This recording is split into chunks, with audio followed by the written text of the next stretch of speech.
In the previous episode, we saw that a few people had kidnapped Alicia. They also brought Chael there and started beating him brutally. Seeing this, Alicia got very angry and told them that if they didn't want to die, they should let Chael go. After saying this, she tried to use her magic but found she couldn't. She then realized it was because she was wearing a collar that was preventing her from using magic. At that moment, a thug came up to her and taunted, asking if she would kill them. He then punched Alicia, knocking her down.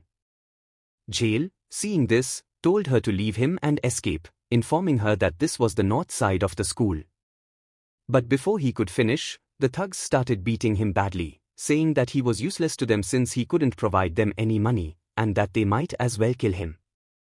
Hearing this, Alicia became enraged and kicked one of the thugs back, challenging them to face her if they had the guts to kill Chael. She then told Chael to run, but he replied that he couldn't as his legs were broken.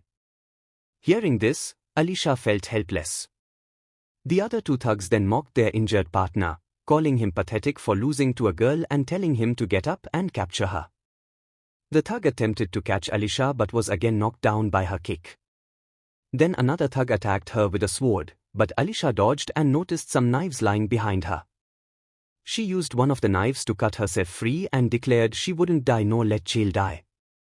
Seeing this, one of the thugs attacked her again with a sword, but Alicia dodged and elbowed him hard in the stomach, knocking him out. Chael was shocked to see Alicia had managed to take down the thug without killing him. Another thug tried to attack her, but Alicia dodged and struck his knees with the sword, causing him significant pain. Chael was surprised again, observing how Alicia, even in such a dire situation, refrained from crossing the line by killing them. The third thug then began attacking her with his sword, but Alicia skillfully dodged his every move and eventually broke his sword, terrifying the thug, who ran out of the storage room. Alicia threw a piece of wood at his legs, tripping him up, then approached him with a knife, ready to attack him. But just then, someone used magic to stop her. It was Liz. She questioned Alicia on how she could do something so terrible. Chael tried to explain to Liz that Alicia was protecting him, but Liz insisted she saw Alicia attacking the thug. Seizing the opportunity, the thug pulled out a knife to attack Alicia, and everyone was horrified as Alicia couldn't move due to Liz's magic. However, at the last moment, the prince arrived and stopped the knife with his bare hand, knocking the thug out. Soldiers then arrived and captured the kidnappers. The prince apologized to Alicia for being late, and she noticed he was injured but brushed it off. Alicia explained to the prince how the thugs were going to kill Chael, and the prince thanked her for her bravery. Henry arrived to tend to Chael, and Alicia, feeling relieved, collapsed from exhaustion. The prince wrapped his coat around her, and Albert, seeing this, felt reassured. Liz then told Albert that Alicia had tried to kill the thug, shocking him. Chael defended Alicia, explaining that the thugs attacked them first and she had protected him. Albert advised Alicia that even in self-defense, she should try to handle things peacefully without resorting to violence. Alicia, feeling frustrated, asked if he would let his family die in front of him without raising his sword to protect them. Albert replied that he would not, leaving Alicia shocked and questioning his pride as a knight. Liz then lectured Alicia on the dangers of violence, but Alicia countered that these people were going to kill her, to which Liz said that if she had waited and trusted her friends, she wouldn't have had to resort to violence. Alicia then noticed the prince looking out for her and felt her heart race, wondering if he liked her. But she reminded herself that in the game, the prince was supposed to fall for the heroine. The next scene showed Alicia waking up with the prince beside her without a shirt, making her blush.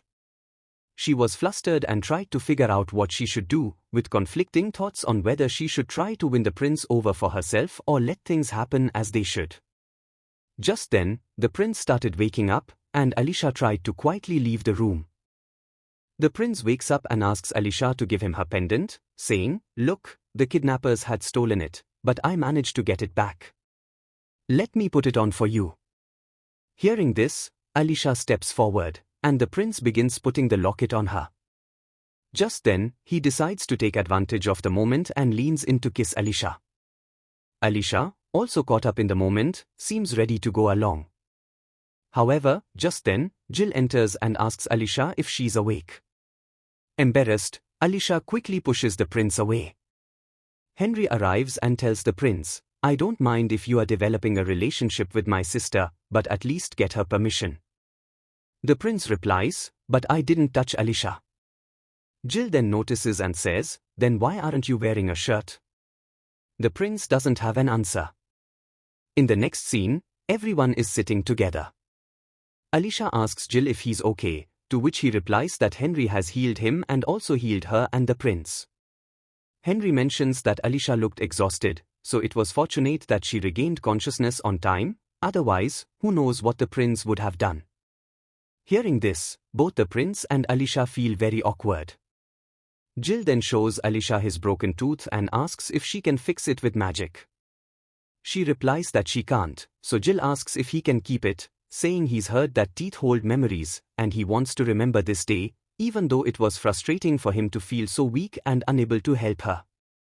Alicia reassures him that it's not his fault, the thugs were after her, and he just got involved. Jill responds that he still wants to become stronger so he can protect her. Hearing this, Alicia is happy and tells him he can keep the tooth. Henry observes all this and remarks that Jill will grow up to be an incredible man, and the prince agrees. Then, Alicia asks if they found out who was behind these incidents. Henry says, "Yes, it was a student from our academy named Neil. He's one of Lee's followers. When you insulted Lee's, he was glaring at you."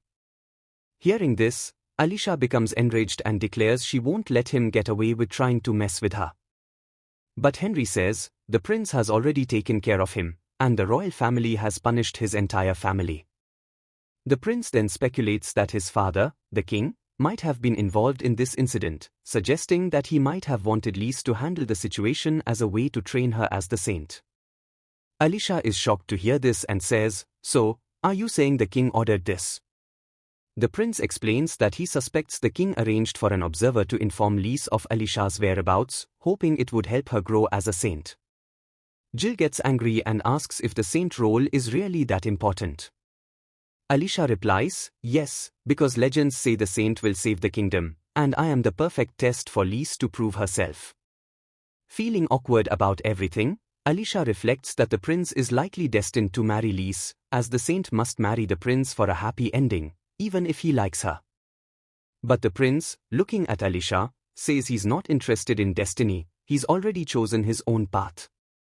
Jill, hearing this, gains respect for the prince, admitting he initially doubted him but now understands his feelings for Alicia.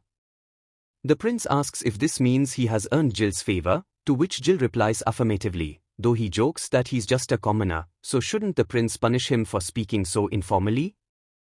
The prince pats his head, saying that status doesn't matter in matters like this, they both want to protect Alicia. Jill thanks him, while Alicia feels increasingly conflicted about what to do. Later, Alicia retreats to her home library, vowing to become even stronger so that incidents like today will never happen again. She tells herself that since events are deviating from the game, she needs to be prepared. Jill finds her looking upset and asks why. Alicia explains that she can't get past level 80. Jill encourages her, saying that reach level 80 at her age is impressive, and even Grandpa Will has advised her not to rush.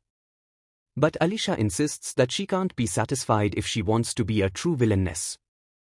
Jill teases her, suggesting that instead of being famous as a villainess, she could become famous as the prince's wife since he wants that too.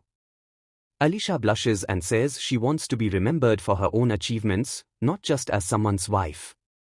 At that moment, a maid arrives and tells Alicia that her father wants to see her.